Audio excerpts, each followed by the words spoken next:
तो श्री शुद्ध गोस्वामी ने पिछले श्लोक में हमको बहुत सुंदर कहा कि श्रृणुताम स्वकथा कृष्ण पुण्य श्रवण कीर्तन। ये जो भगवान की कथा है वो बहुत पुण्यवान है। और इस पुण्य से क्या प्राप्त होगा?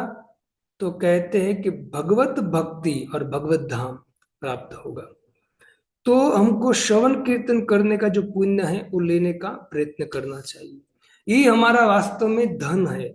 आप श्रीमद् भागवतम पढ़ोगे, लास्ट 12वें स्कंद में सुखदेव गोस्वामी कहते हैं कि श्रीमद् भागवतम पुराण अमलम यत वैष्णवानाम धनम। ये जो श्रीमद् भागवतम है ये वैष्णव का धन है वास्तव में। तो जितना हो सके उतना ये धन को एकत्र करना चाहिए। और इस धन को एकत्र करने के लिए क्या करना पड़ेगा? श्रवण करना पड़ेगा। इससे तो आप देखिए, सांसारिक धन है, वो सांसारिक धन कितना भी आ जाए लेकिन फिर भी व्यक्ति को संतुष्ट नहीं मिलती है। लेकिन जब कोई व्यक्ति भगवान के विषय में श्रवण कीर्तन करता है तो उनको एक अंदर से परम संतुष्टि की एक असर होता है अंदर। क्यों? क्योंकि हमारा स्वरूप ही है भगवान के गुणगान को श्रवण करना। तो यही हमारा धन है भक्तों। इससे कहते हैं कि जो व्यक्ति इस धन को दो कानों के माध्यम से श्रवण करता है तो हृदयंतस्थो ही भद्राणी। जो शरीर हृदय के अंदर जितने अभद्र है, करोड़ों जन्म से जीव अभद्र लेकर घूम रहा है ना। इससे तो हमको अनेक प्रकार के शरीर प्राप्त होते हैं। तो जो अभद्र है मतलब भौतिक संसार के प्रति जो आसक्ति है विधुनोती, भगवान क्या कर देंगे? धो देंगे उसको। लेकिन ये तभी संभव है जब हम भगवान के विषय में श्रवण करें, भगवान की कथा सुने, भगवान के भक्तों के संग में आकर भगवान की भक्ति करें। तो ये प्रोसेस बहुत जरूरी है भक्तों। और ये प्रोसेस अगर हमको मिल गई है तो उनके पीछे हमको नम्रता बहुत रखनी चाहिए। यदि जिस व्यक्ति को ये श्रवण कीर्तन करने का प्रोसेस मिल गया है भक्ति करने का, और भगवान के भक्तों के बीच में अगर भक्ति कर रहा है तो निश्चित है उनको बहुत परम आनंद आएगा। जो आनंद संसार में उनको कहीं नहीं मिला है वो आनंद उसको श्रवण कीर्तन भक्तों के संग में भक्ति करने में मिलेगा। लेकिन भक्तों, प्रभुपाद जी कहते हैं कि ये यदि धन मिल गया हमको भक्ति का, श्रवण कीर्तन करने का, भक्तों के संग में रहकर सेवा करने का, तो हमको बड़ा नम्र होना चाहिए, नम्र रहना चाहिए। वरना होगा ऐसा कि कलयुग का प्रभाव, माया का प्रभाव तो आजू बाजू में है ही ऑलरेडी। यदि हम सावधान नहीं रहेंगे भक्ति में आने के बाद भी तो भी हमें अंदर ऐसी चीज अंदर अंदर से प्रकट होगी, किसी के दोष देखना चालू करेंगे क्योंकि हम भक्ति में अब आगे बढ़ रहे हैं। तो दोष देखना चालू करेंगे। किसी की बात नहीं मानेंगे, बहुत ऐसा कुछ आता है। इससे हर समय हमको अपने आप को टटोलना चाहिए भक्तों। ये जो कलयुग है, माया है, वो आपको भक्ति छुड़ाने का अनेक प्रलोभन देगी और उनके द्वारा हम अहंकारी हो जाते हैं, विनम्रता छोड़ देते हम। और अपने आप को बेस्ट मानने लगते हैं। जिस वरिष्ठ भक्तों से हमने कुछ सीखा है उनको निग्लेक्ट करना चालू कर देते हम, है ना। तो ऐसी चीज आएगी भक्ति में, जब आगे बढ़ोगे ना तो सब कुछ आएगा। लेकिन इससे तो चैतन्य महाप्रभु कहते हैं भक्ति में आपको आगे बढ़ना है और सदा कीर्तन करना है, ध्यान पूर्वक आनंद से कीर्तन करना, आनंद से श्रवण कीर्तन करना है। तो तृणाद अपि सुनी चैन, क्या रहना पड़ेगा? तो सहनशील होना बहुत जरूरी है। इससे भक्तों सुद गोस्वामी कहते हैं कि भगवान की कथा श्रवण करने से हमारे अभद्र नष्ट हो जाएगी। अब इस श्लोक में कहते हैं कि आइए श्रवण करते हैं।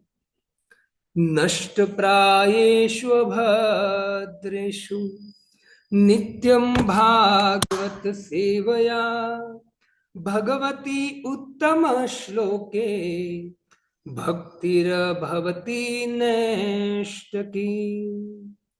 इस श्लोक में सुद गोस्वामी कहते हैं कि जो व्यक्ति,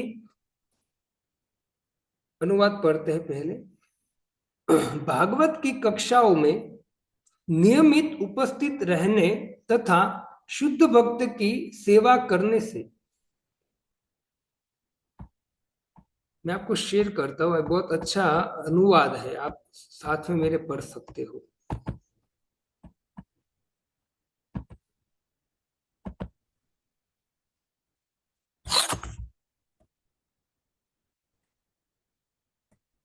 हम्म। सुध गोस्वामी कहते हैं श्लोक में कि भागवत की कक्षाओं में नियमित उपस्थित रहने तथा शुद्ध भक्तों की सेवा करने से हृदय के सारे दुख लगभग पूर्णतः विनष्ट हो जाते हैं और उन पूर्ण श्लोक भगवान में अटल प्रेमा भक्ति स्थापित हो जाती है, जिसकी प्रशंसा दिव्य गीतों में की जाती है। तो यहाँ सुद गोस्वामी कहते हैं कि जो व्यक्ति भागवत कक्षाओं में नियमित रूप से उपस्थित रहते हैं और शुद्ध भक्तों की सेवा करते हैं, उनके हृदय से सारे दुख लगभग पूर्णतः विनष्ट हो जाते हैं। क्या करना है? दो काम करने को बोला है कि एक तो नियमित भागवतम का श्रवण करना है और दूसरा भगवान के भक्तों का सेवा करना। इस श्लोक में कहा गया है नष्ट प्रायेषु अभद्रेषु। ये जो अभद्र है, जो हमने पीछे चर्चा कर चुके हैं, वो जो हमारे हृदय में जितने अभद्र है नष्ट नष्ट हो जाएंगे, प्राय नष्ट हो जाएंगे। क्या करने से नष्ट हो जाएंगे? तो कहते हैं नित्यम भागवत सेव्या। इस श्लोक में देखिए आप, अगर हम नित्यम भागवत श्रवण करेंगे तो हमारे जो अभद्र है वो प्राय नष्ट हो जाएगा।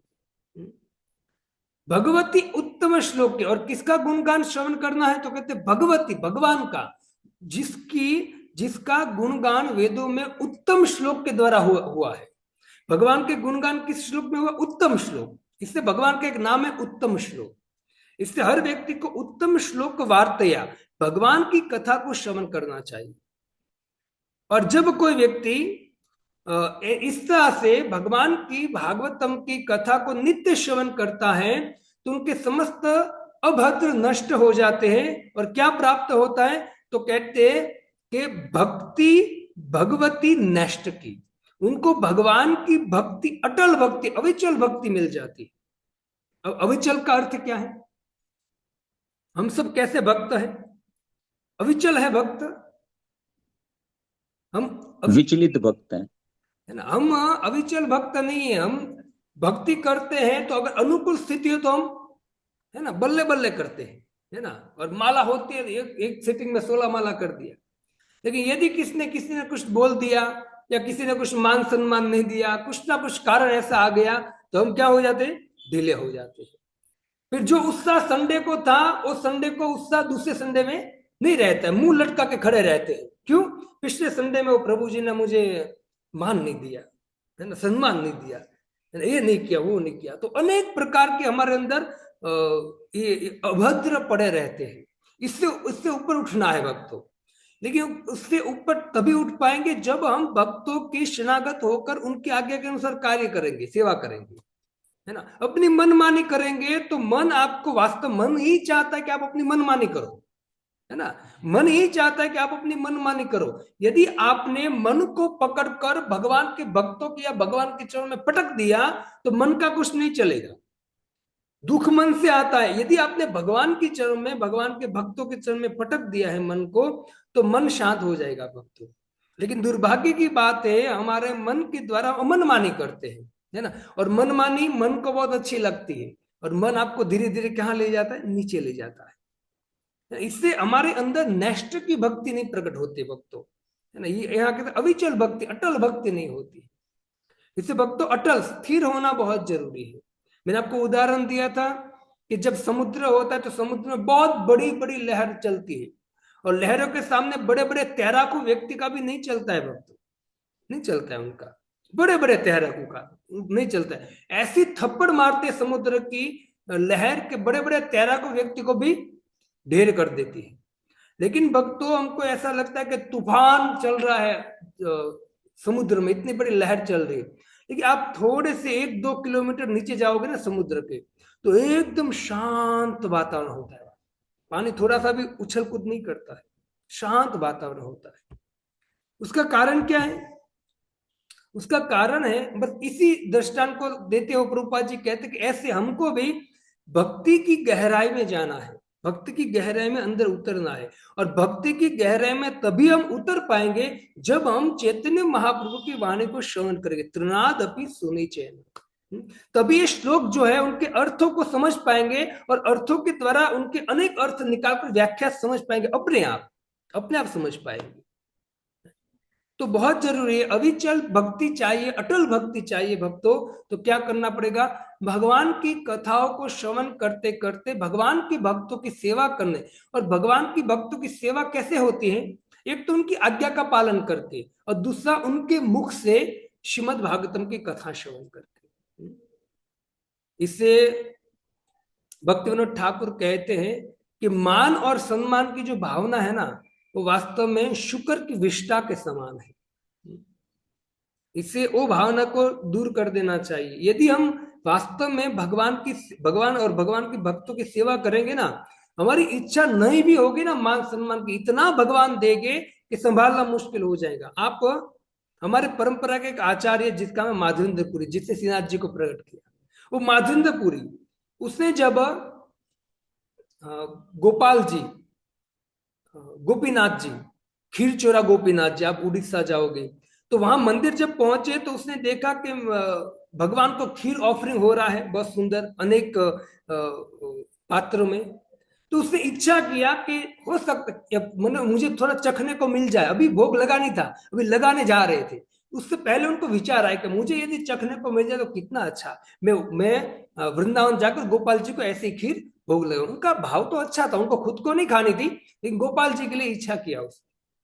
लेकिन फिर उसको पछतावा, अरे बाप रे, मैंने क्या कर दिया, अभी तो भोग लगा नहीं है, उससे पहले मैंने इच्छा किया खाने की, ठाकुर जी ने अभी पाया नहीं है और मैंने खाने की इच्छा किया, तो अपने आप को मारने लगे। बहुत दुखी हो गए और दुखी होकर बाहर जाकर बैठ गए कोई चौराहे पर अंधेरे में।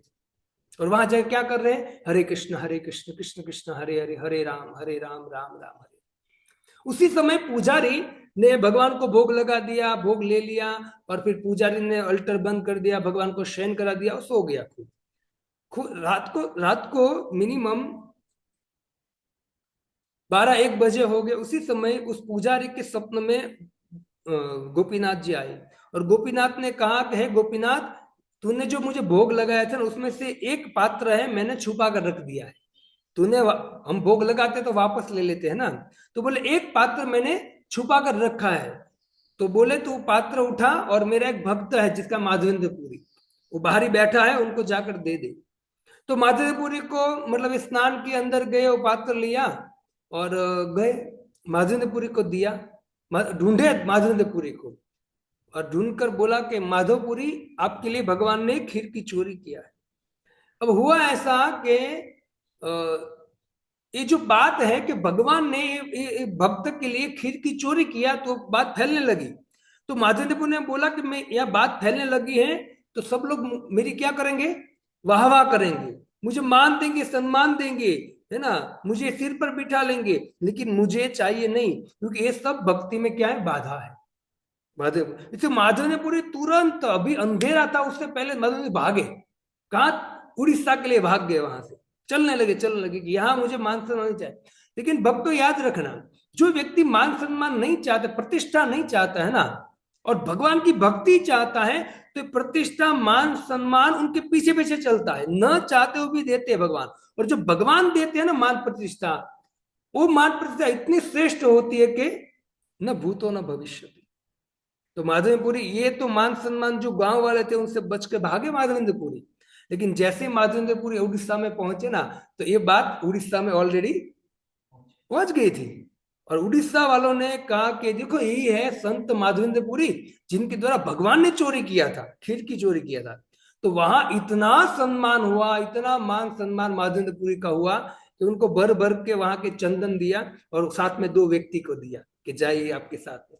तो कहना का मेरे तात्पर्य है भक्तों, कि नेष्ट की भक्ति करने तो ये सब दुर्गुण को छोड़ना पड़ेगा, और उनके लिए भक्ति की गहराई में उतरना पड़ेगा। और भक्ति की गहराई में तभी उतर पाएंगे जब नम्र रहेंगे, भक्तों की आज्ञा का पालन करेंगे, है ना, अपने मन का कचरा नहीं बाहर निकालेंगे, है ना। ऐसा करेंगे तो भक्त प्रसन्न हो गए, भक्तों की प्रसन्नता ही हमारे भक्ति में हम डीप जाएंगे धीरे धीरे भक्तों, और धीरे धीरे नेक्स्ट की भक्ति प्रकट होगी हमने। इससे भक्तों बहुत सुंदर हमको मनुष्य जीवन मिला है। और मनुष्य जीवन में भक्ति मिल गई ना तो बहुत बड़ी बात है भक्तों, और इसको छोड़ना नहीं चाहिए और इसको आस्वादन करते रहना चाहिए इस भक्ति को। रूपा जी तात्पर्य में कहते हैं कि यहाँ पर हृदय से उन अमंगलकारी वस्तुओं को निकालने का उपचार दिया गया है जो आत्म साक्षात्कार के पथ पर अवरोधक रूप है। यदि आप कथा सुनोगे तो यार हृदय से वो अमंगलकारी वस्तु को निकालने का प्रयत्न हो रहा है जो आत्म साक्षात्कार के लिए बाधा है। तो क्या आत्म साक्षात्कार के लिए बाधा है, बताएंगा कोई मुझे? हरे कृष्ण प्रभु जी, अहंकार, ईर्ष्या, मान सम्मान अभद्र, है? अभद्र, भौतिक जगत के नहीं, प्रति अभद्र जो शब्द है, अभद्र में सब कुछ आ जाता है, तो अभद्र नहीं, मैं ऐसा बोल रहा हूं कि अमंगलकारी जो आपकी भक्ति में आपको बाधा दे आत्म साक्षात्कार में, उसकी बात कर रहा हूं मैं। मान सम्मान की इच्छा, हाँ, मान सम्मान की, यस। और वैष्णवों के प्रति प्रभु जी, वैष्णव के प्रति अपराध प्रभु जी। हाँ, वैष्णव के प्रति अपराध, हाँ बहुत अच्छा। और मन का भटकाव प्रभु जी। मन का भटकाव, ओके। और कपट, कपट। और अहंकार प्रभु जी, अहंकार। हाँ, अहंकार मतलब अभद्र, मतलब काम, क्रोध, लोभ, मोह, मद, मात्सर्य, मतलब हमको भगवान से जो दूर करे, जो भी वस्तु भगवान को दूर करे वो सब कुछ अमंगल है हमारे लिए। याद रखना, भगवान से दूर करे वो समस्त वस्तु जो है अमंगलकारी वस्तु है। तो जो व्यक्ति भागवतम श्रवण करता है उनके हृदय से ये आत्मा साक्षात्कार के लिए जो बाधा चीज है ना, उनको उसमें वो एक कथा जो है वैराग्य प्राप्त कराएंगी, और उसमें वैराग्य आएगा तो आत्मा साक्षात्कार की और हम अग्रसर और ज्यादा होगी। तो प्रभुपाद जी कहते हैं, है ना, इसे अमंगल हमारे जीवन से दूर होगा धीरे धीरे। खाली कैसे सुनना है, मतलब दृढ़ता से सुनना है। यह उपचार है भागवतों की संगति करना। ये अगर अमंगल दूर करना है तो प्रभुपाद जी कहते हैं कि उपचार कैसे होगा, भागवतों की संगति करना। भागवत दो प्रकार के होते हैं, एक ग्रंथ भागवत और दूसरा भक्त भागवत। ये दोनों ही भागवत कारगर औषध दिया है, और इसमें से कोई एक दोनों ही अवरोध को हटाने वाले हैं। यहाँ कहते हैं दो प्रकार के भागवत है, एक तो भक्त भागवत और एक ग्रंथ भागवत, जो हम अभी पढ़ रहे हैं। दो भागवत है, लेकिन ग्रंथ भागवत भी तभी समझ में आएगा जब हम भक्त भागवत की शरण लेंगे, है ना। एक भागवत बड़ भागवत शास्त्र, आर एक भागवत भक्ति रस पात्र। एक तो ग्रंथ भागवत है और दूसरा भक्ति रस पात्र। वो कौन है? भगवान के भक्त। और जब तक भगवान के भक्तों के मुख से उनकी शरण लेकर समझने का प्रयत्न नहीं करेंगे तब तक हमको समझ में नहीं आएगा भक्तों। और मैं आपको एक बार और बताऊं कि यदि हम भगवान के भक्तों से श्रवण कर रहे हैं लेकिन उनकी आज्ञा का पालन नहीं करते हैं, उनसे शरणागत नहीं है और उन पर विश्वास नहीं है पूरा, तो कितना भी सुन लो भक्तों, वो शब्द अंदर जाने वाले नहीं है। इससे एक तो वक्ता, एक तो जिसको सुन रहे हो मतलब भागवतम, उस पर विश्वास होना चाहिए, और जो व्यक्ति आपको श्रवण करा रहा है उन पर विश्वास होना चाहिए और उनकी आज्ञा का पालन होना चाहिए, तब जाके उतरता है भागवतम, है ना। बाकी भागवतम शब्द किसने नहीं सुना है, बहुत लोगों ने सुना है भागवतम, है ना, लेकिन जीवन में नहीं उतरता है। क्यों? क्योंकि भागवतों की मतलब भगवान के भक्तों की शरण लेना बहुत आवश्यक है।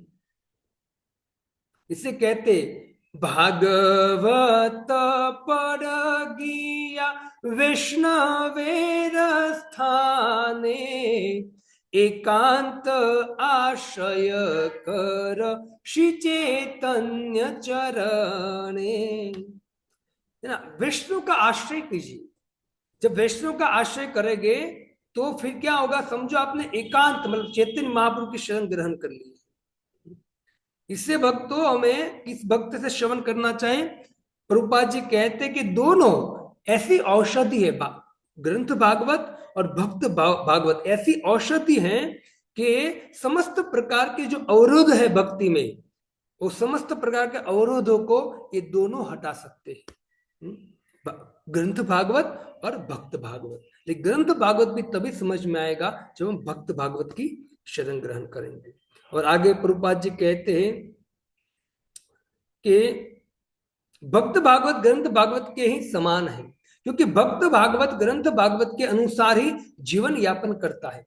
जो ग्रंथ भागवत है उनके अनुसार ही भक्त भागवत चलता है ना। इससे दोनों में कोई अंतर नहीं है। और ग्रंथ भागवत को तो भगवान तथा उनके शुद्ध भक्तों अर्थात भागवतों के ज्ञान से पूर्ण ही है। और जो भागवत ग्रंथ भागवत है वह पढ़िए, उसमें किसकी कथा है? शुद्ध भक्तों की कथा है। और उनके द्वारा हमको ऐसी प्रेरणा मिलेगी कि हम भक्ति में आगे बढ़ेंगे। जैसे ध्रुव महाराज, प्रहलाद महाराज, जड़भरत महाराज, युधिष्ठिर महाराज, अनेक ऐसे भक्त हैं। इनकी दिव्य दिव्य सुंदर सुंदर कथा है, उनको सिद्धांत के द्वारा समझना चाहिए। जब वो भक्त से मुख से श्रवण करके सिद्धांतों के द्वारा श्रवण करते हैं तो कहते हैं कि निश्चित है कि हमारे अभद्र एकदम नष्ट हो जाएंगे। प्रभुपाद जी कहते हैं भागवत ग्रंथ तथा भागवत व्यक्ति, उसमें कोई अंतर नहीं है। भक्त भागवत भगवान का प्रत्यक्ष प्रतिनिधि है। अतः भक्त भागवत भक्त को प्रसन्न करने से ग्रंथ भागवत ग्रंथ का लाभ उठा जा सकता है। ग्रंथ का आपको भागवत ग्रंथ का लाभ उठाना है तो हमको भक्त भागवत जो हमको ग्रंथ श्रवण करा है उन पर श्रद्धा होनी चाहिए। इसे कहते हैं कि देखो भक्तों, भागवत भगवान का प्रतिनिधि वही है जो व्यक्ति वेद व्यास जी के एज इट इज शब्दों को प्रस्तुत करता हो। उसमें कोई कपट नहीं होना चाहिए, पैसे कमाने की जिज्ञासा नहीं होना चाहिए कि भाई डील करेगा 2-5 लाख रुपए का तब कथा करूंगा। नहीं, ऐसे व्यक्ति से सुनने से ये भगवान का प्रतिनिधि हो ही नहीं सकता है। भगवान का प्रतिनिधि वही है जो वेद व्यास जी के श्लोकों से शब्दों के द्वारा एज इट इज आपको प्रस्तुत करे, उनको बोलते भगवान का प्रतिनिधि भक्त। पैसों के लिए भागवतम कथा कर डील होता है, वहां कोई लाभ नहीं मिलता है, न तो प्रतिनिधि हो सकता है भगवान का। इसे कहते हैं कि ऐसे भक्तों से जो भगवान के प्रतिनिधि हैं, जो वेद व्यास जी के शब्दों को एज इट इज प्रस्तुत करता है, ऐसे भक्तों से श्रवण करेंगे तो व्यक्ति पूर्ण भागवतम ग्रंथ का लाभ उठा सकता है। मानवीय तर्क यह नहीं समझ पाता कि किस प्रकार भक्त भागवत या ग्रंथ भागवत की सेवा द्वारा कोई भक्ति के पद पर अग्रसर होता है। कौन नहीं समझ पाता है? तर्की व्यक्ति। वो तर्की व्यक्ति समझ नहीं पाता है कि कैसे हम भागवतम का मतलब भागवतम का जो लाभ उठाए, उनको नहीं पता होता है। कैसे लाभ उठाना है भागवतम का, बताइए मुझे। हरे कृष्ण प्रभु जी। भागवतम का लाभ भक्त जो पहले से ही भक्ति कर रहे हैं, उन भक्तों की शरण में अगर हम जाएंगे और उनसे भागवतम का श्रवण करेंगे तो हम तो हम क्या प्राप्त कर सकते हैं? भागवतम का लाभ प्राप्त कर सकते हैं ना। तो ये हमने श्रवण किया, लेकिन मैंने इसलिए पूछा आपको याद रहा है या नहीं रहा है, इसलिए मैंने पूछा आपको। मानवीय तर्क यह नहीं समझ पाता कि किस प्रकार भक्त भागवत या ग्रंथ भागवत की सेवा द्वारा कोई भक्ति के पद पर अग्रसर होता है, किंतु ये तथ्य है कि जिनकी व्याख्या श्री नारद देव द्वारा की गई है, जो अपने पूर्व जन्म में एक दासी के पुत्र थे। सुनिए भक्त, यहाँ उदाहरण दे रहे प्रभुपाद जी कि नारद मुनि पूर्व जन्म में दासी के पुत्र थे। दासी ऋषियों की अटल करती थी, अटल मतलब सेवा। उनकी माँ जो थी नारद मुनि की, जब वो छोटे थे पूर्व जन्म में, उनकी माँ ऋषि मुनियों की सेवा करती थी। और इस तरह वह भी उनके संपर्क में आया था, क्योंकि बच्चा छोटा है, माँ सेवा जहां करे तो बच्चा तो साथ में रहेगा, तो जो माँ कर रही है तो बच्चे को भी लाभ मिलेगा।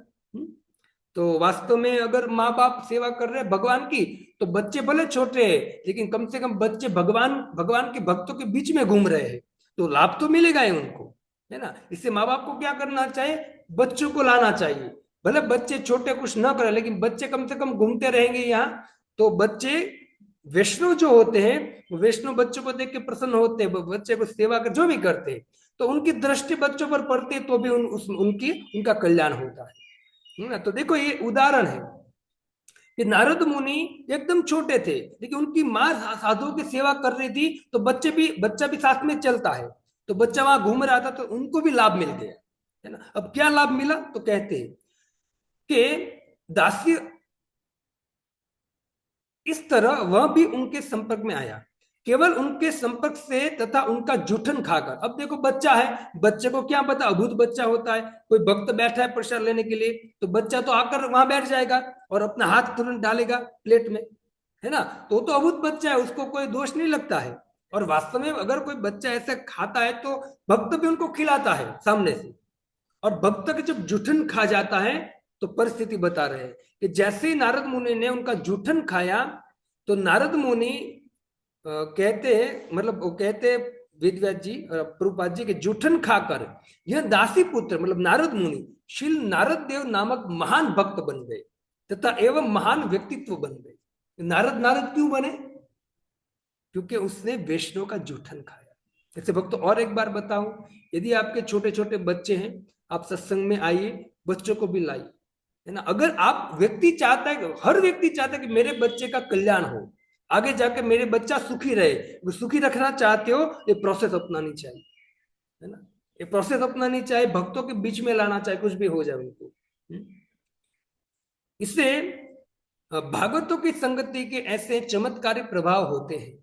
इन प्रभावों को व्यावहारिक रूप से समझने के लिए यह ध्यान देना आवश्यक है कि भागवतों की ऐसी निष्कलुष संगति से दिव्य ज्ञान अवश्य में बड़ी आसानी से प्राप्त होता है।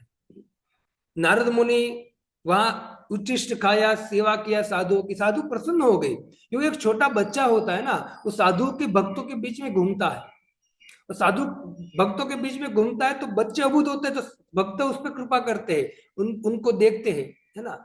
तो वास्तव में कृपा मिलती है। और उसमें भी यदि कोई भक्त, जो छोटा बच्चा है, वो कोई भगवान की सेवा करने की इच्छा करते, तब को बात ही छोड़ो, है ना।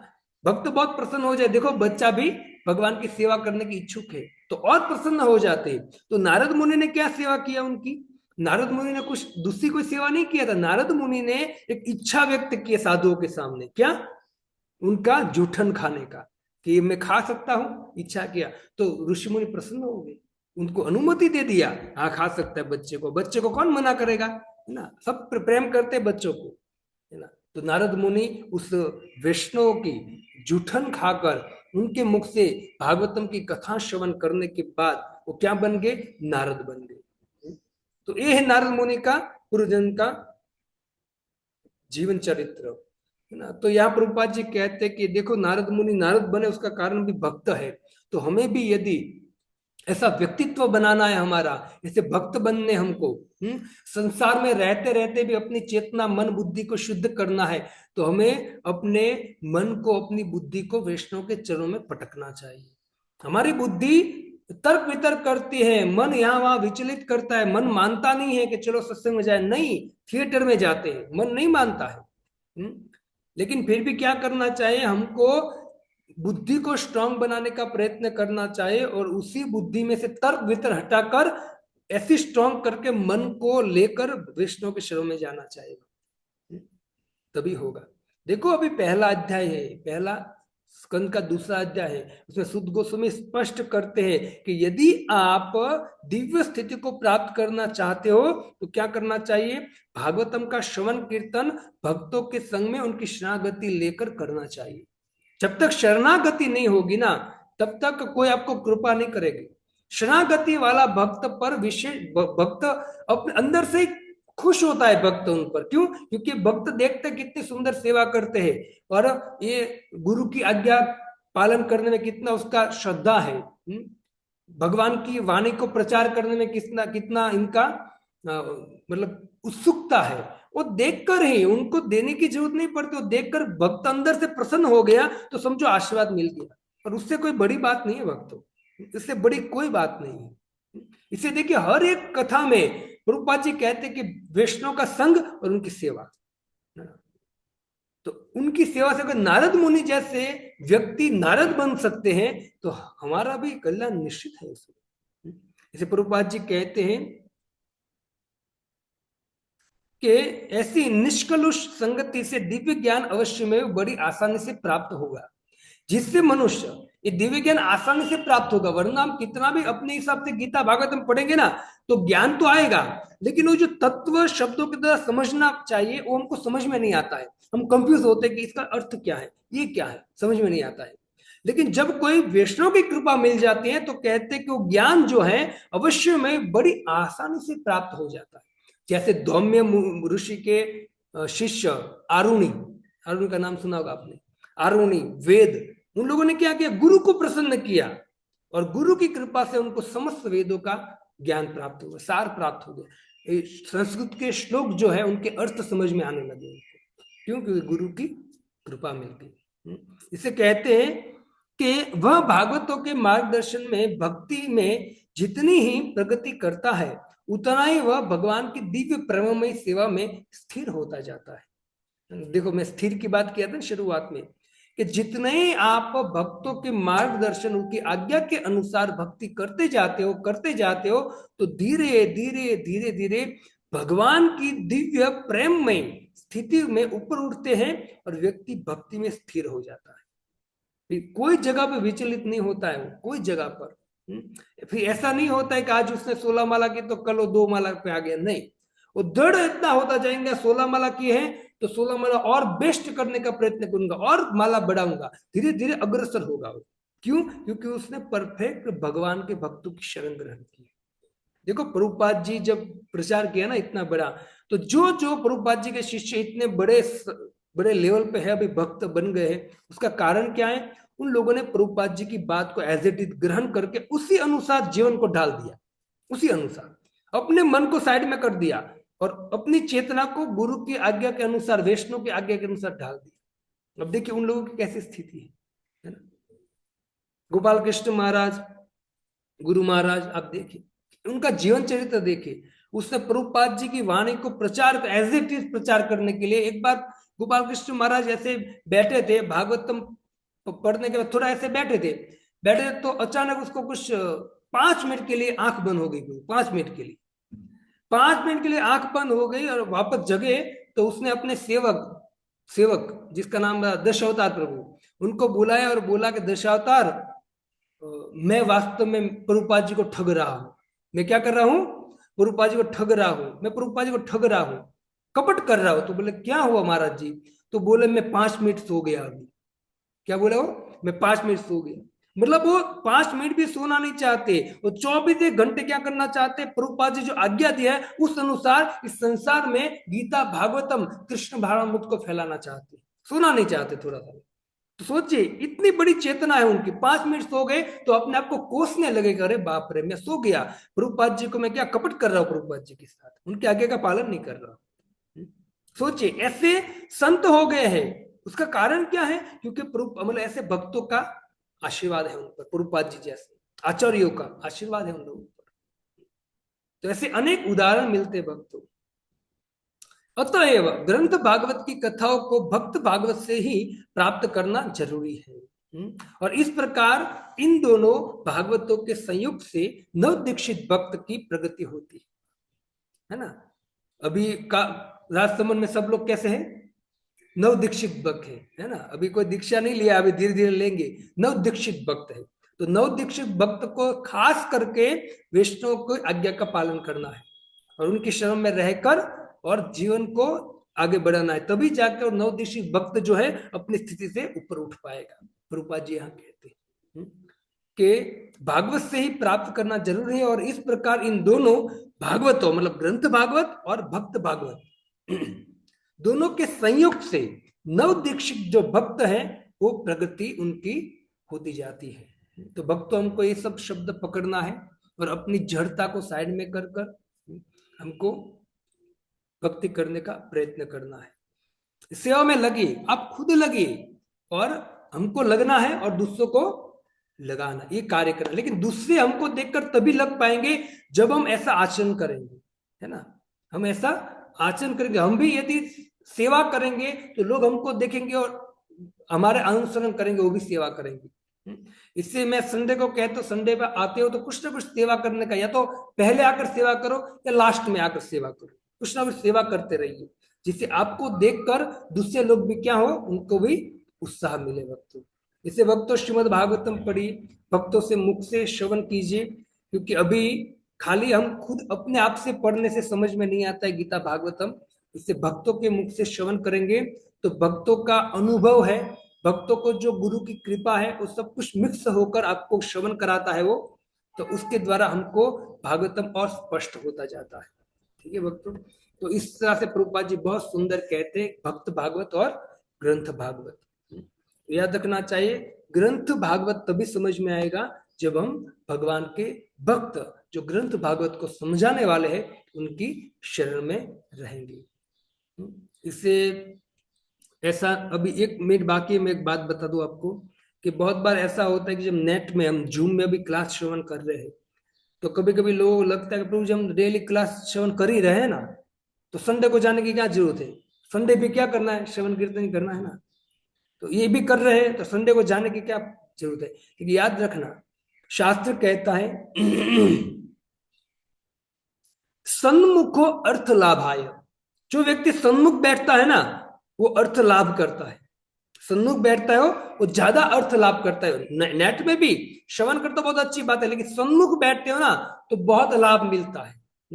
ये शास्त्र कहता है। इससे संडे को आना चाहिए, भक्तों के बीच में आकर श्रवण कीर्तन करना चाहिए। संडे कम से कम एक संडे आना चाहिए, हर संडे, और श्रवण कीर्तन सेवा का लाभ लेना चाहिए। जितने भी दूसरे भक्त है उससे मुलाकात हो, उससे प्रेम वार्तालाप हो। इस तरह से यदि हम भक्तों की संगति में आएंगे तो भक्तों की कृपा मिलेगी, तो जो हम साधना नहीं कर पा रहे उस साधना में हम अपने आप प्रवृत्त होना चालू हो जाएंगे। इससे भक्तों के संग में आकर भी हमको भक्ति करना बहुत बहुत बहुत जरूरी है। ठीक है, हरे कृष्णा कृष्णा कृष्णा हरे हरे, हरे राम राम राम हरे हरे। तो कल 19वां श्लोक हम लेंगे, तब तक के लिए मेरी वाणी को मैं विराम देता हूँ। इसी भक्ति वेदांत स्वामी श्रील प्रभुपाद की जय। गौर हरि प्रेमानंदे हरि हरि बोल। हरि हरि बोल।